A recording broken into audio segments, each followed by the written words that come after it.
Well, hello again, brothers and sisters. It's good to be with you virtually and good to see you virtually.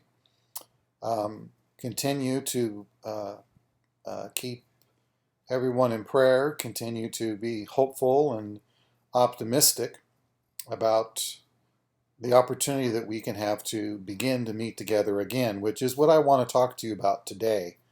So, this will be basically offered in lieu of a midweek our midweek Bible class because I think it's important for us to be informed about where we're at.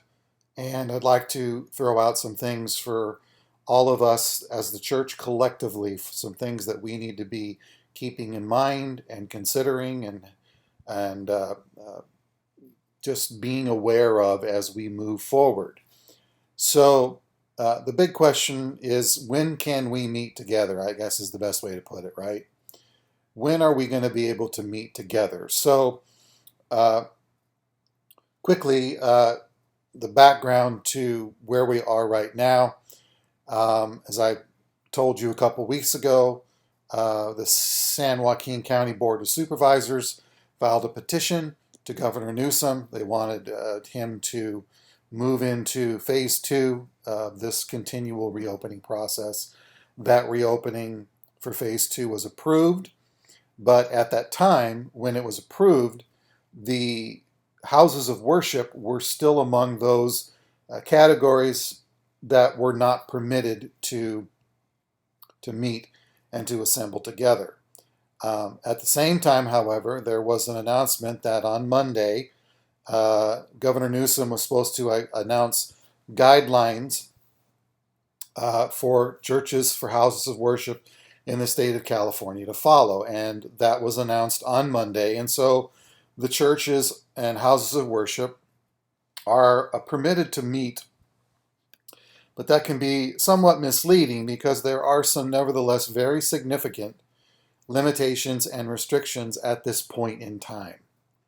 So let me give you a little bit of some of that information about what those limitations and restrictions are. So the most significant thing of all, and this really, if it limits a small church like Lathrop, it's clearly going to limit significant numbers of churches from having any type of large meeting or gatherings at all. So the guideline is that you can only have 25% of your church's seating capacity can be together in order to have an assembly together. So, and that can only be up to a maximum of 100 people. So, if we were a church of 150 people, we wouldn't be able to meet, period. Brother Irv was kind enough to run down and do a seat count for us. We have 96 seats in our auditorium, 25%, do the math, that leaves us with 24 people. That's the maximum amount of people, according to the present guidelines, that could meet in the church building.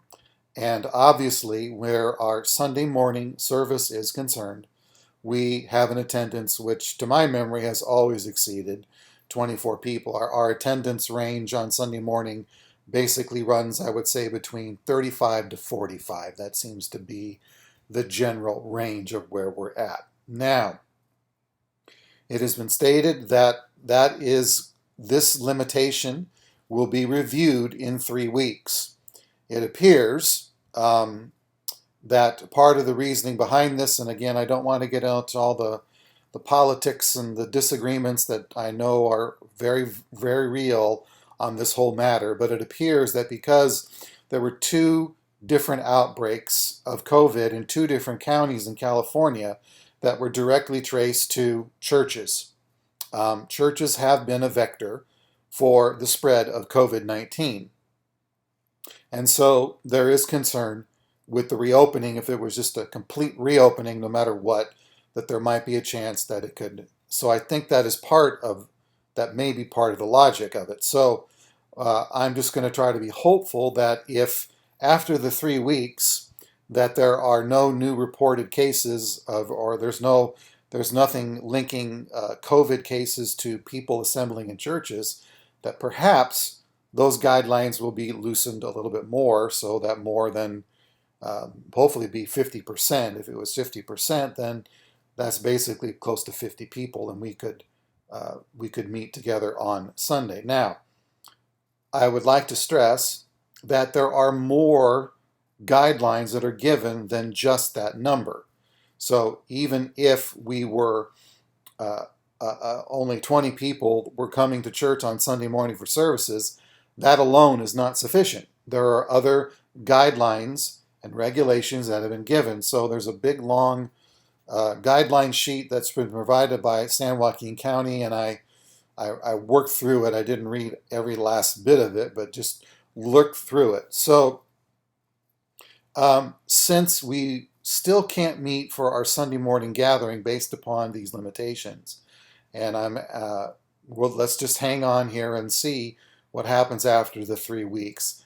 In the meantime, while we wait, we need to be thinking and discussing and considering some of the following things.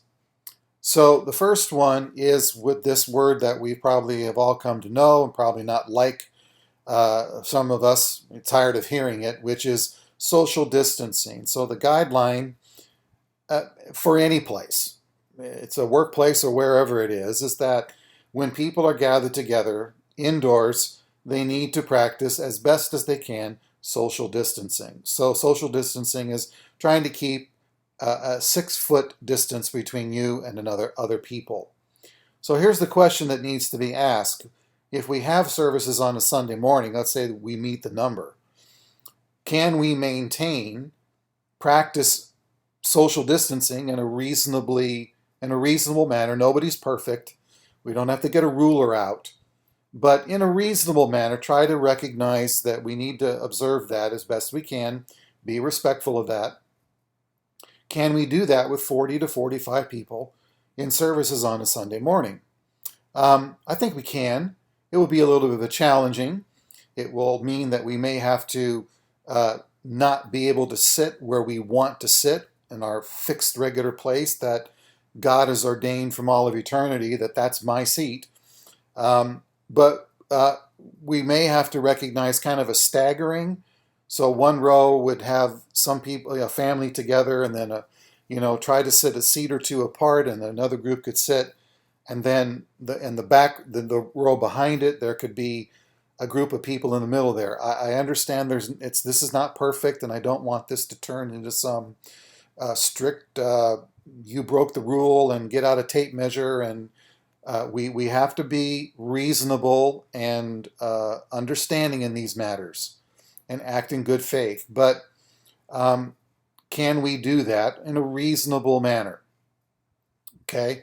One of the things that is suggested is that if we do, when churches begin to meet, that we should initially try to minimize the number of gatherings we have. Here's something that's very conclusive. We know that COVID is the primary vector for COVID is people being closely gathered together indoors for extended periods of time. Okay, so if you're in a large office space and you're there 8 hours a day, 5 days a week, and somebody there has the virus, it's much more likely that you could end up getting the virus than if you were with someone who had the COVID virus and you passed them in a city park or passed them even inside a building somewhere. So it's not just that we practice social distancing, but the less that we keep ourselves together, Sunday morning, Sunday night, Wednesday, etc., the less likely there is a chance for someone, if someone has it, that it could be transmitted to another person. So maybe we could simply begin with simply having Sunday morning services and leave it at that. That's something to think about. Now, singing. Here's something that's very challenging, and I've got my own opinions on it, but it's been advised that people avoid singing.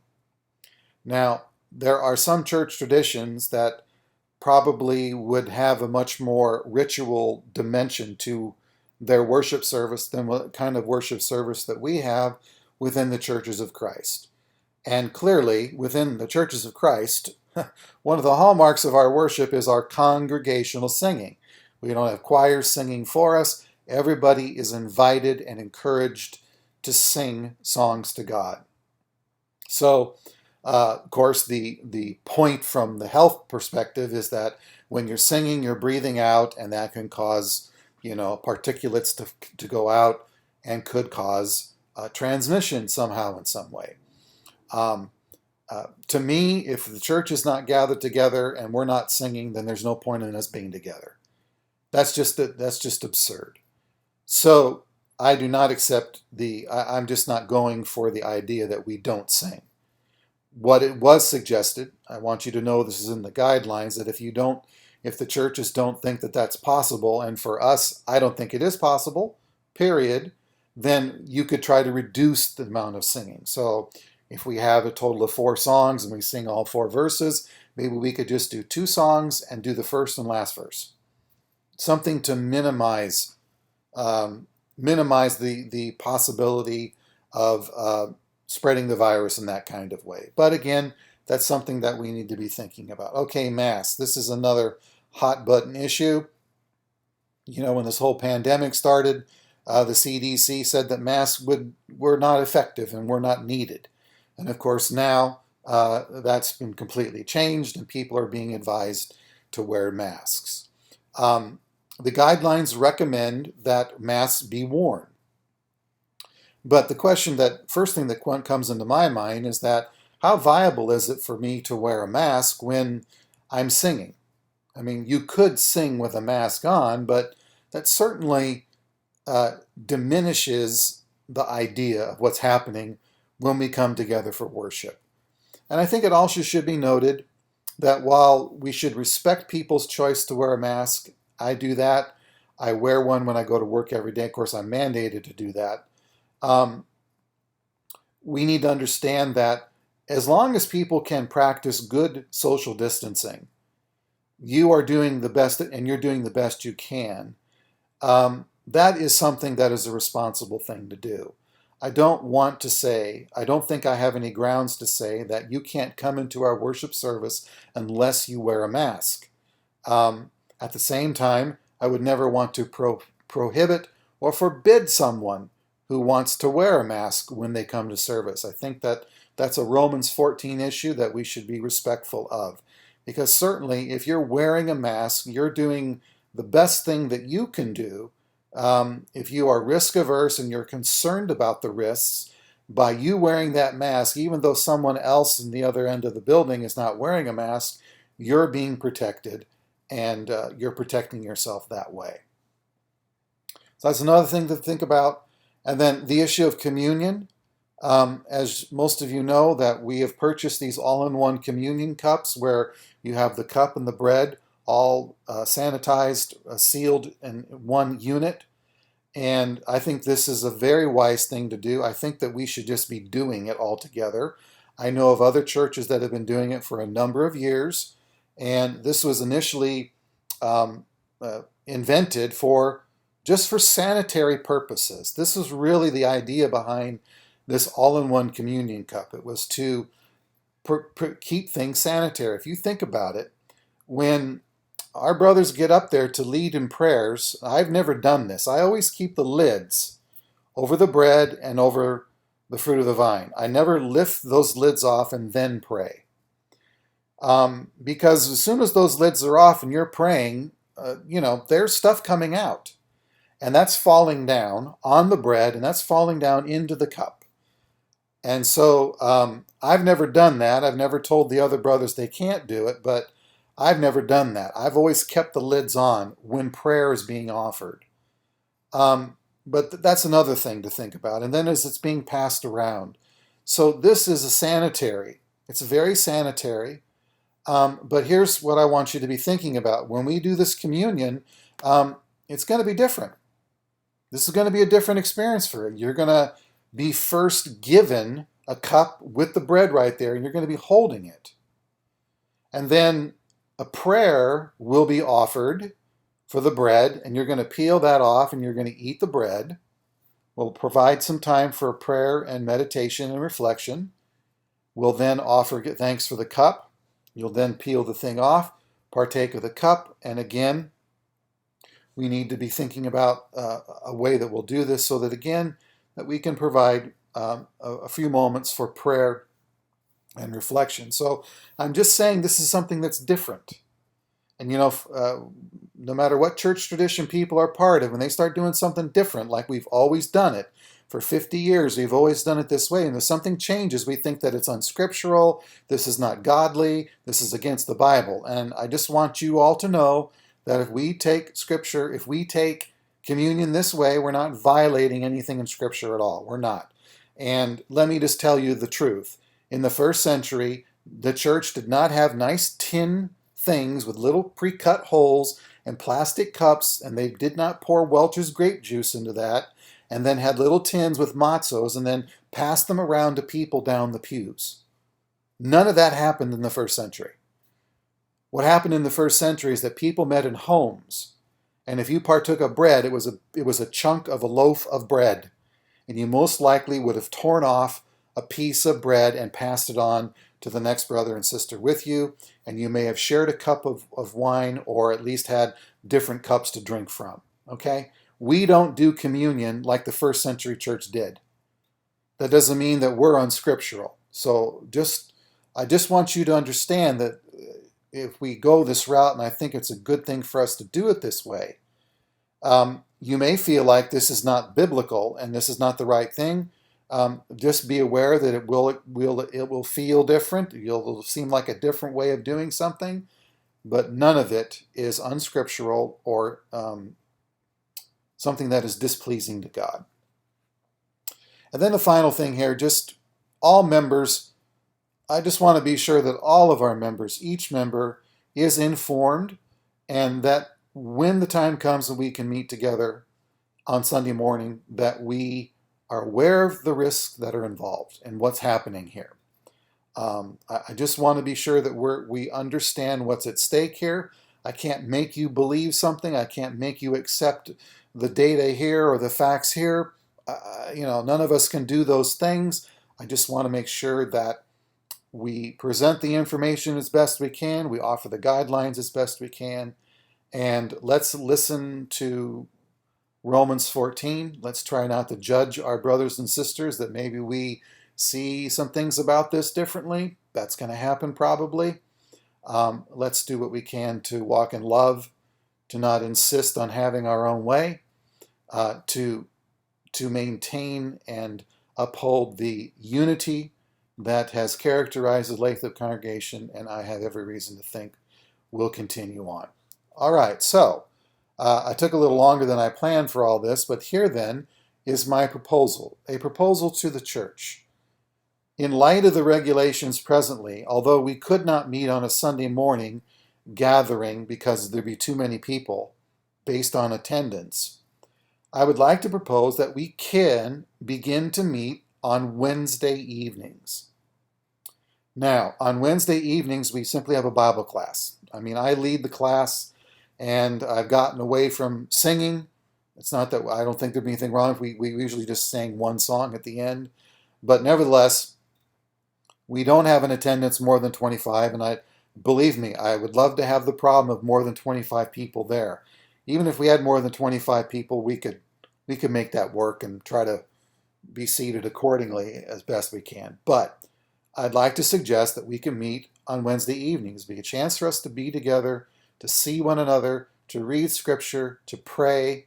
Why not? Sing a song, and just begin the process of being together and seeing one another on a Wednesday evening. So that is my proposal. For June 3rd, we can begin at 7 o'clock, meeting at the church building. Let's do our best to honor the guidelines that I've talked about already. We can do that very fairly and reasonably, and we would be within the guidelines given by the state of California. Okay. And then real quickly, finally here, just to put things in perspective, just to give you a little bit of a point of view about what's been happening. It's easy with how the press works and how stories are framed and circumstances are presented um, that bad news and discouraging news can be turned into absolute sensationalized news as well. Um, the news media is driven by profit. It is driven by numbers. It's driven by clicks. It's driven by ratings. There's an old saying that's been around for years, long before modern media, which is if it bleeds, it leads. The news is interested in keeping us filled with fear and insecurity. It's what sells. It's what keeps people clicking. So lots of things can be presented which are true and factual, but are not seen in a larger framework and picture. So it's not that so and so number of people are dying, or you see a young man or a young woman who is in the prime of their life who has died from COVID. Those are all true. Those are instances are real and they're tragic. And we would never want to minimize them. But sometimes you can understand those true things, but not see them in an appropriate framework or context. So if I were to tell you last year about 1,000 people died from the flu, that's a lot of people. That's a lot of precious human lives. And the vast majority of the people that died from the flu were older people and younger people, children. Children are very vulnerable to what we know as regular influenza. Okay?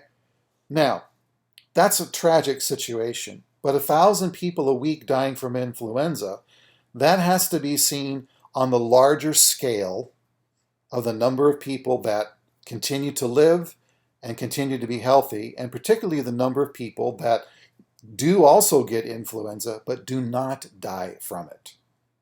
Okay? So that's all I'm asking us, and just want to try to say here. I'm not here to try to poke one way or the other about how people present stories. I just want to make sure that we keep things in perspective. So here's simply from San Joaquin County, just for you to get the facts, basic facts right now. I checked, they've got an ongoing website that gives you data on this. So San Joaquin County has a population of 762,148 people. As of today, which is Wednesday, June 27th, there have been 834 confirmed cases of COVID. Now, in actuality, that number is more because we now know that a number of people have gotten COVID and are what is called asymptomatic. That is, they have no symptoms whatsoever, or they're people that may just have some mild symptoms and they don't even go to the doctor. They just feel like they got a little bit of a flu or a cold and nothing's ever done about it. So the actual number of cases is actually much higher. It would be higher than 834.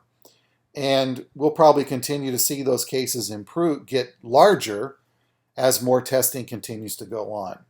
But as of today, 34 of those 834 confirmed cases, 34 people have died. And of those 34 people that have died, and remember, this is a population of 762,000. That's in terms of comparing the number of people that have died compared to the number of people in our county, this is an incredibly, incredibly small percentage of people. Doesn't minimize the death of any person there, but we need to see that in understood in the light of other data as well. 98% of those deaths, of those 34 people that died, 98% of them are 50 years and older. 98% are 50 years and older. So basically, one person out of 762,000 people in San Joaquin County, one person under the age of 50 has died from COVID thus far. Now, am I saying, as some people have been accused of saying when they mention these facts, that we don't care about older people? No, I'm one of those people right there. I'm going to be 58 years old, so I'm in that category. My point is simply to say from the very beginning when this whole problem started, We always knew that this was the age range of people that were most vulnerable. Okay? And in fact, most of the people in that age that get COVID don't die, by the way, either. I'm not trying to minimize, and I don't want to maximize. I don't want to underestimate, but I don't want to overestimate. I want to encourage all of us to make sure that we take this seriously. This is a disease. This is a virus that definitely has a higher mortality rate than the regular flu does. But there's so much more about it that we still do not know and understand. So I also share this because most of our church membership is in this category. And that is a measure of concern for me. I want to be sure that we're informed. I don't want people to conclude that just because we say we're now open for church services, we can just go in and everything is absolutely safe and fine. I want to be sure that when we walk in the door, that as we walk in the door, just as when you choose to walk in your supermarket or your doctor's office or wherever it is that you go in public, that you are aware and you understand the measure of risk. And let's just try to operate and work as best we can in good faith and honoring to God, honoring our neighbor, honoring the governing authorities that we live under, that we do everything to be as responsible and considerate towards one another in the church. Okay, again, what else is new? I went a lot longer than I ever intended to. I'm sorry, but I wanted to be sure that we got this out there. So I'm open to anybody's feedback or your thoughts or your suggestions. You can send something on the message board, texting that you get messages that are sent to you from Sarah. If you want to put a comment in the comment on there, I guess you can do that as well. But please be thinking about this, and we'll think about the prospect of opening up a midweek Bible class on June 3rd, if that is suitable. All right. Thank you all, brothers and sisters. We'll see you soon.